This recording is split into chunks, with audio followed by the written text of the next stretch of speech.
मैं त्रिवेंद्र सिंह रावत ईश्वर की शपथ लेता हूँ। मैं तीरथ सिंह रावत ईश्वर की शपथ लेता हूँ। मैं पुष्कर सिंह धामी ईश्वर की शपथ लेता हूँ। साल 2000 में गठन के बाद से उत्तराखंड में हर चुनाव में एक नई सरकार चुनी गई है, लेकिन इस चुनाव में बीजेपी ट्रेंड को बदलने की पूरी कोशिश कर रही है। लेकिन कई ऐसे मुद्दे हैं जो बीजेपी के रास्ते की चुनौती बन सकते हैं। एक साल के अंदर 3 मुख्यमंत्री, बीजेपी सरकार द्वारा हाल में भंग किया गया 4 धाम बोर्ड, जिसे लेकर पुजारियों में गुस्सा कायम है।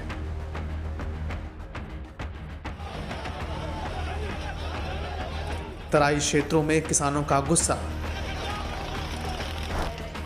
2021 कुंभ मेले का कुप्रबंधन और नकली कोविड टेस्ट घोटाला। आइए इन सभी मुद्दों पर थोड़ा विस्तार से नजर डालते हैं। एक साल में 3 मुख्यमंत्री बदलने को लेकर विपक्ष लगातार बीजेपी पर हमलावर रहा है। त्रिवेंद्र सिंह रावत की कार्यशैली का विरोध पार्टी के विधायकों का एक गुट कर रहा था।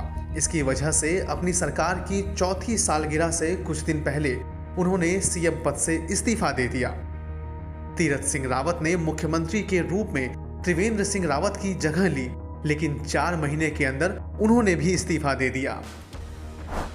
इसके बाद बीजेपी 45 वर्षीय पुष्कर सिंह धामी को लेकर आई, जो मुख्यमंत्री बनने से पहले कभी मंत्री भी नहीं थे। कांग्रेस ने मुख्यमंत्रियों के बार बार बदलाव को बड़ा मुद्दा बनाया है। पार्टी का एक चुनावी नारा भी है, 3 तिगाड़ा काम बिगाड़ा। उत्तराखंड में नहीं आएगी बीजेपी दोबारा। कब तक युवा जाकर बाहर कमाए या फिर यहीं पे पकौड़े बनाए। कोविड-19 की दूसरी लहर के चरम पर कुंभ मेला आयोजित करने के लिए उत्तराखंड सरकार की भारी आलोचना हुई। लगभग 90 लाख लोगों ने हरिद्वार में पवित्र स्नान किया। उसमें से कम 60 लाख लोगों ने अप्रैल में तब स्नान किया जब महामारी की विनाशकारी दूसरी लहर चरम पर थी। कई उत्तर भारतीय राज्यों में कुंभ तीर्थयात्रियों में संक्रमण का पता चला था। उत्तराखंड हाई कोर्ट ने इतने बड़े पैमाने पर मेले की अनुमति देने के लिए सरकार की आलोचना की, और फिर सामने आया बड़े पैमाने पर किया जा रहा नकली कोविड परीक्षण का घोटाला, जहां तीर्थयात्रियों को मेले में शामिल होने के लिए नकली कोविड नेगेटिव रिपोर्ट दी गई थी। उत्तराखंड 4 धाम देवस्थानम प्रबंधन बोर्ड का गठन इसके दायरे में मंदिरों और तीर्थ स्थलों को रेगुलेट करने के लिए किया गया था। बीजेपी सरकार के इस कदम का पुजारी समाज ने बड़े पैमाने पर विरोध किया।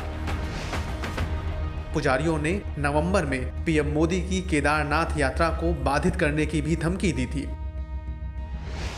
विपक्षी दल कांग्रेस ने भी बोर्ड को लेकर सरकार पर हमला बोला।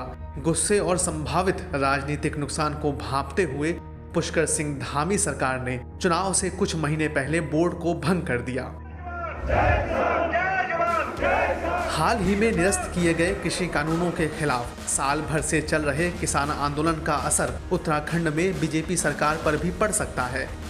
पहाड़ी राज्य की 9 से 10 सीटों पर सिख मतदाताओं की असरदार संख्या है, खासकर तराई के इलाकों में, जहां बीजेपी को मुश्किलों का सामना करना पड़ सकता है।